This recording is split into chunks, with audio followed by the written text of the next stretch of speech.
Hello everyone, good morning to all of you.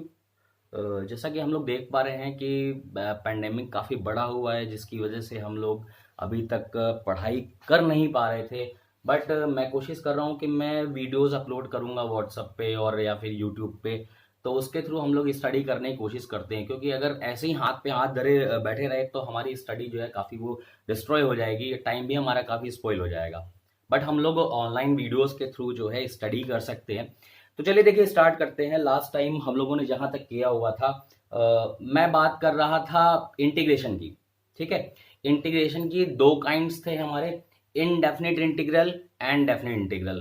तो हमारे syllabus में जो इनडेफिनिट और डेफिनिट इंटीग्रल है, उसका इनडेफिनिट इंटीग्रल वाला पार्ट हम लोग कंप्लीट कर चुके थे। ठीक है, बच रहा था हम लोग का डेफिनिट इंटीग्रल वाला पार्ट। आपसे रिक्वेस्ट करना चाहूंगा कि जो हमारा इनडेफिनिट इंटीग्रल का जो भी पार्ट है, जितने टाइप्स मैंने आपको करा रखे हैं, उन सारे टाइप्स की डीप स्टडी करिए, ज्यादा से ज्यादा क्वेश्चंस लगाने की कोशिश करिए, क्योंकि देखिए इनडेफिनिट इंटीग्रल के जो टाइप्स हैं वही आपके आगे भी वर्क करेंगे। For example area bounded by curve की अगर आप स्टडी करते हो तो वहां पे भी वर्क करेगा। डिफरेंशियल इक्वेशन की स्टडी करते हैं हम लोग, वहां पे भी वर्क करेगा। तो जितनी ज्यादा से ज्यादा कोशिश कर सकते हो, जितनी ज्यादा से ज्यादा डीप प्रैक्टिस कर सकते हो आप इनडेफिनिट इंटीग्रल पे, डीप प्रैक्टिस करो। तो उसके आगे का जो टॉपिक था डेफिनेट इंटीग्रल, वो हम लोग यहां से कंटिन्यू करते। देखें यहाँ पे हमारा जो टॉपिक है वो है डेफिनेट इंटीग्रल, यानी कि डेफिनेट इंटीग्रल। डेफिनेट इंटीग्रल, ठीक है, डेफिनेट इंटीग्रल। तो फर्स्ट ऑफ ऑल तो मैंने जो आपको अर्लियर क्लासेस में, जो कि हम लोग की ऑफलाइन क्लासेस स्कूल में चल रही थी अभी तक, मैंने आपको इनडेफिनेट इंटीग्रल और डेफिनेट इंटीग्रल दोनों में एक डिफरेंस बताया था। डिफरेंस ये बताया था कि इनडेफिनेट इंटीग्रल अपने वर्ड से ही क्लियर हो रहा है कि इनडेफिनेट, इनडेफिनेट का मतलब होता है जिसको डिफाइन नहीं किया जा सके। तो मैंने तो आपको बता रखा है कि इंटीग्रल का मतलब होता है एरिया फाइंड आउट करना, तो find the area between two curves और वन कर्व और वन लाइन। तो अगर आप एरिया फाइंड आउट कर रहे हो और इंटीग्रेशन कुछ इस टाइप का दिया हुआ है, for example integration of F X D x, तो आपने जितनी भी टाइप्स पढ़ी थी वो इनडेफिनिट इंटीग्रल में ऐसे ही कुछ था। तो ऐसे ही कुछ होने का ये मतलब है, मैंने अगली क्लासेस में बताया था कि इसमें हम लोग क्या करते हैं कि ये इनडेफिनिट इंटीग्रल का पार्ट है, एरिया डिफाइन नहीं हो पाता है, तो हम लोग आंसर में एक कांस्टेंट प्लस सी ऐड कर दिया करते हैं। क्योंकि अगर लिमिट्स प्रोवाइड नहीं है, यानी कि यहाँ पे x is equal to something कुछ a for example, x is equal to something कुछ b एग्जांपल, अगर लोअर लिमिट या फिर अपर लिमिट डिफाइन नहीं है, दिया नहीं गया है, यानी कि इंटीग्रल कुछ इस टाइप का है, दिस वन, तो हम लोग बोलते थे दोस्तों कि यहाँ पे जो है हमारा जो इंटीग्रेशन है वो इनडेफिनिट इंटीग्रल हो जाता था, जिसकी वजह से हम लोग एक कांस्टेंट प्लस सी ऐड करते थे। लेकिन अब जो हम लोग डेफिनेट इंटीग्रल पढ़ने जा रहे हैं, उस डेफिनेट इंटीग्रल में, बस एक मिनट,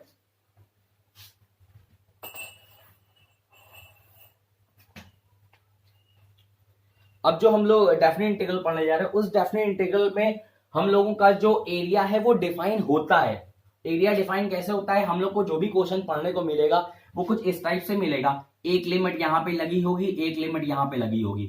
जो लोअर पार्ट पे लिमिट लगी हुई इसे आप बोलते हो लोअर लिमिट, और जो अपर पार्ट पे लिमिट लगी है उसे आप बोलते हो अपर लिमिट। ठीक है, एफ एक्स डी एक्स। तो अगर इंटीग्रेशन कुछ इस टाइप से दिया हुआ है, तो इंटीग्रेशन के इसी काइंड को हम लोग डेफिनेट इंटीग्रल के नाम से जानते हैं, जिसमें लोअर अपर दोनों लिमिट दी हुई है। इस तरीके के इंटीग्रेशन में एरिया डिफाइन होता है।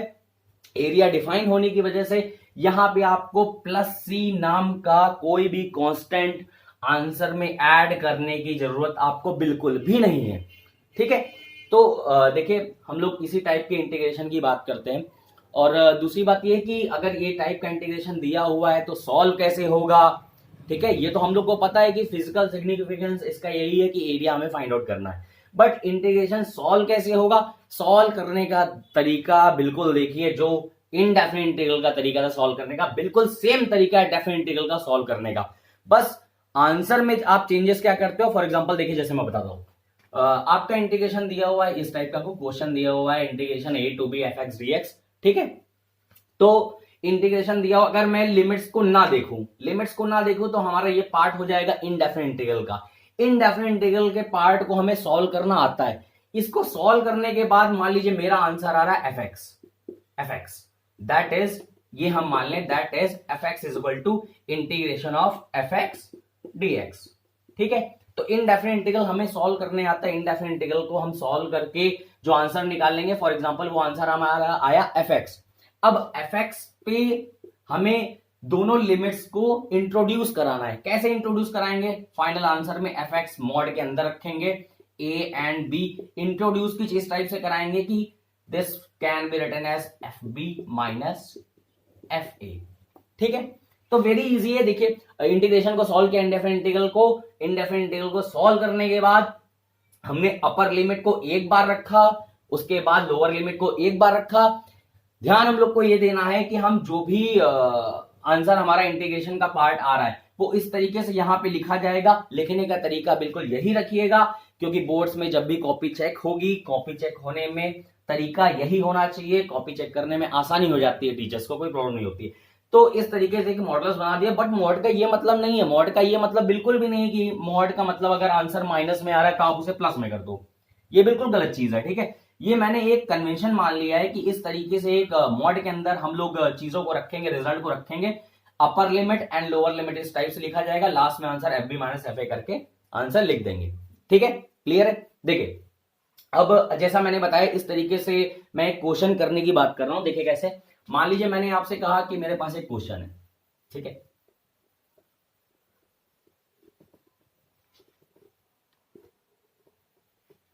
बस एक मिनट। देखिए मान लीजिए मैंने आपसे कहा कि मेरे पास एक क्वेश्चन दिया हुआ है। क्वेश्चन क्या दिया हुआ है? क्वेश्चन कुछ इस टाइप से दिया हुआ है। फॉर एग्जांपल मैंने आपसे कह दिया 0 to pi by 4 sine 2x, 0 to pi by 4 sine 2x, और ये हो गया dx। ठीक है, क्लियर है?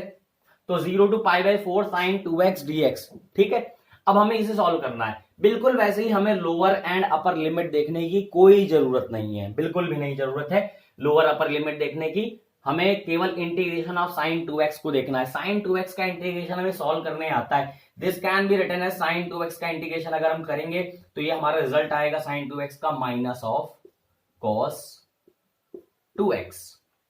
ठीक है, साइन x का इंटीग्रेशन होता है माइनस कॉस x, तो साइन 2x का माइनस कॉस 2x। लेकिन हम लोग को ये भी पता है बाय सब्स्टिट्यूशन मेथड हम लोग जो कि डायरेक्ट लिख देते तो माइनस कॉस 2x में हो जाएगा डिवाइड बाई 2। क्लियर है? तो साइन 2x का इंटीग्रेशन हो गया minus cos 2x and divide by 2। Clear है? अब हम लोग को करना क्या है? लिमिट इंट्रोड्यूस करानी है। लिमिट कैसे इंट्रोड्यूस कराएंगे? देखिए यहां पे मैंने आपसे बोला था जो भी आंसर आ रहा है आंसर को इस तरीके लिखा, माइनस साइन से हमें कोई लेना देना नहीं है, हमें लिमिट केवल चढ़ानी है। तो हम लिमिट केवल cos 2x डिवाइड बाई 2 पे लिमिट चढ़ा देंगे। ये हो गया 0, ये हो गया पाई बाई 4, कुछ इस तरीके से।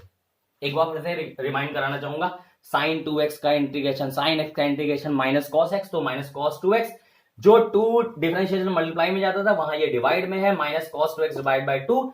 लोअर लिमिट 0 है, अपर लिमिट है पाई बाई 4, तो इस तरीके से 0 लोअर लिमिट, अपर लिमिट हो गई पाई बाई 4, हमने इंट्रोड्यूस करा दिया। आंसर हमें लिखना है। प्लस सी कोई कांस्टेंट ऐड नहीं करेंगे क्योंकि इनडेफिनेट इंटीग्रल का मतलब होता था इंटीग्रेशन डिफाइन नहीं था, इसलिए कांस्टेंट प्लस सी ऐड किया जाता था। यहां पे कोई जरूरत नहीं क्योंकि इंटीग्रल हमारा डेफिनेट है। देखिए कैसे, माइनस ये हो गया।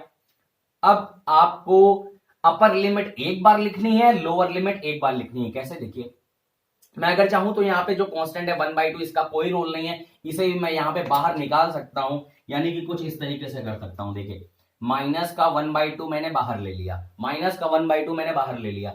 cos 2x पे एक बार upper limit, that is cos 2x की जगह आपका हो जाएगा पाई बाई 4। ये हो गया एक बार cos 2x की जगह पाई बाई 4, यानी कि अपर लिमिट आपने चढ़ा दिया माइनस cos 2। लोअर लिमिट की बात करूं, लोअर लिमिट आपने चढ़ा दिया this much and this much. ठीक है, माइनस का 1/2 आपका बाहर ही था। अगर मैं बात करूं इसकी तो cos 2 into pi by 4 that is आ जाएगा आपका, अगर सॉल्व करोगे तो 2 pi by 2 cos pi by 2, cos pi by 2 की वैल्यू आपकी 0 हो जाएगी this one, and minus this one, और cos 2 into 0 that is cos 0, cos 0 की वैल्यू हो जाती है 1 दैट इज माइनस 1, यानी कि 0 माइनस 1 इस तरीके से चीजें आ गई।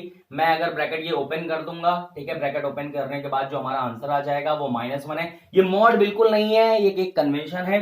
ब्रैकेट ओपन करने के बाद हम जैसे ही इसको ओपन करेंगे ब्रैकेट, तो हमारा ये माइनस माइनस प्लस हो जाएगा, दैट इज आंसर हमारा आ जाएगा 1/2। ठीक है, आंसर हमारा आ गया 1/2, यानी कि कुछ इस तरीके से। देखिए ये हो गया हमारा आंसर 1/2। ठीक है, क्लियर है। तो कुछ इस तरीके से चीजें होती